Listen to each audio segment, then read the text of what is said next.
Bom, vamos direto ao ponto. Sejam muito bem-vindos a essa nossa análise de hoje, onde a gente vai explorar um dos temas mais complexos e presentes na vida moderna. Sabe aquela sensação de perder completamente o controle perto da comida? Pois é um desafio silencioso, super doloroso para muita gente. Mas a ideia aqui é usar a psicologia e a neurociência para entender como a gente pode recuperar nossa paz e de um jeito muito mais compassivo e sustentável.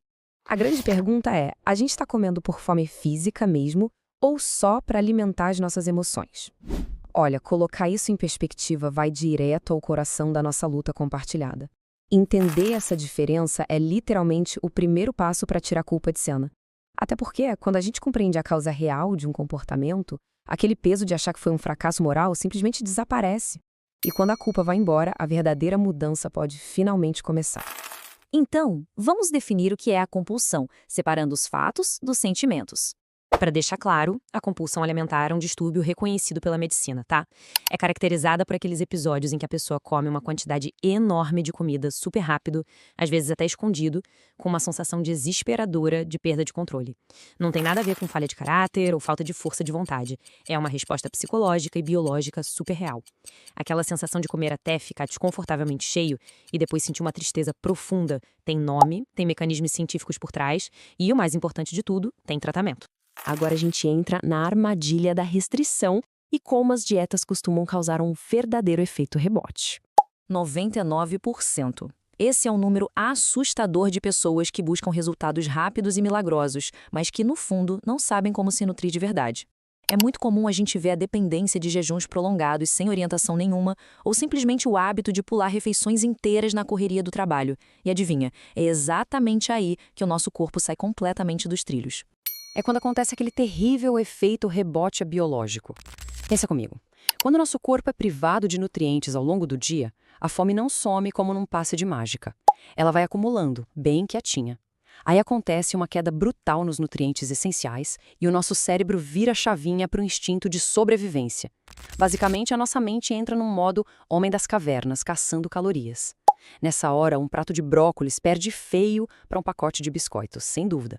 O corpo está gritando por sobrevivência, exigindo o alimento mais calórico, mais doce ou mais gorduroso que encontrar pela frente. E isso, repito, não é fraqueza, é puro instinto de sobrevivência em ação. E como a gente sabe se é fome física ou emocional? Vamos aprender a ler os sinais do nosso corpo. Olha só a diferença. A fome física, ela vai crescendo aos pouquinhos, de forma gradual. Ela deixa a gente fazer escolhas lógicas e se satisfaz com comida simples, um arroz, feijão, um franguinho. E a gente simplesmente para quando o estômago avisa que está cheio. Já a fome emocional é o extremo oposto. Ela bate do nada, é uma urgência total. Pede alimentos mega específicos, ricos em açúcar e gordura. Fora que a fome emocional traz aquela sensação caótica de descontrole, como se comer fosse anestesiar uma dor. Conseguir identificar qual das duas está batendo na porta antes de atacar a despensa é o que muda completamente o jogo. Entrando agora na busca por recompensa, vamos entender a neuroquímica dos nossos desejos. A matemática aqui é a seguinte: baixos níveis de nutrientes resultam em baixa produção de serotonina, que é o nosso principal neurotransmissor do bem-estar e regulador de humor. Quando dietas muito restritivas cortam carboidratos, proteínas e aminoácidos de uma vez, o cérebro sente o baque.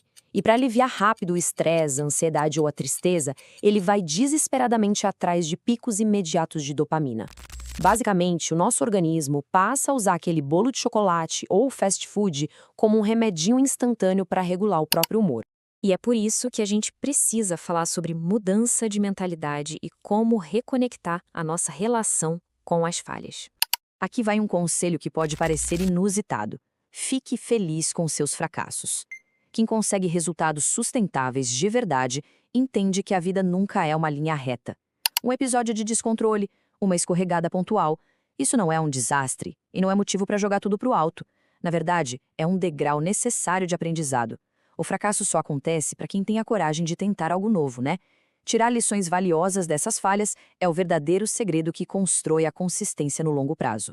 O ponto crucial aqui é cultivar uma mentalidade compassiva. A gente precisa de uma vez por todas largar essa obsessão pelo controle absoluto e pela perfeição. Chega de agir como um ditador interno super severo. A vida é muito mais uma dança fluida do que uma luta constante.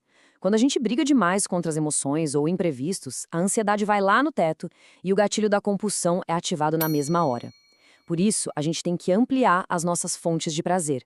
Ter novos hobbies, encontrar pessoas, viver experiências diferentes. A comida simplesmente não pode carregar o fardo pesado de ser a nossa única fonte de alegria no fim do dia. Certo. Então, quais são os passos para retomar o controle? Vamos construir um roteiro bem prático.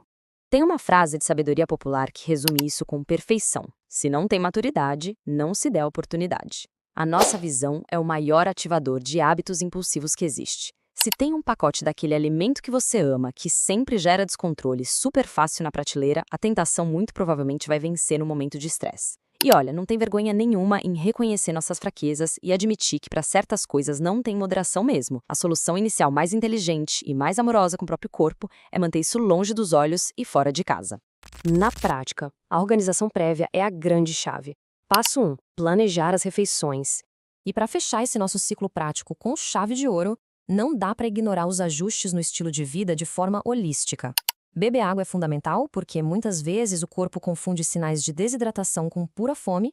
Manter uma rotina de sono estável regula diretamente os hormônios do apetite para o dia seguinte. Também é essencial criar o hábito de checar como a gente está se sentindo emocionalmente antes de simplesmente abrir a porta da geladeira. E, claro, buscar terapia profissional é um divisor de águas absoluto. É o momento de arrumar a casa interna e investigar profundamente o que está ativando tudo isso lá no fundo. Bom, para a gente encerrar, eu quero deixar uma provocação que precisa ficar ecoando. A nossa vida está tão pesada que a comida virou o nosso único prazer disponível? Na maioria das vezes, tentar desesperadamente consertar as coisas mudando só o que está no prato não é e nunca vai ser suficiente. O grande segredo libertador está em olhar ao redor muito além da cozinha. A verdadeira cura está em construir uma rotina tão autêntica e em paz consigo mesmo que a comida volte, naturalmente, a ser só mais uma das várias coisas maravilhosas da vida, e não um bote salva-vidas desesperado. A mudança definitiva na alimentação começa na vida, muito antes de chegar na mesa. Pensem nisso, construam vidas mais leves e as escolhas vão acompanhar esse ritmo naturalmente.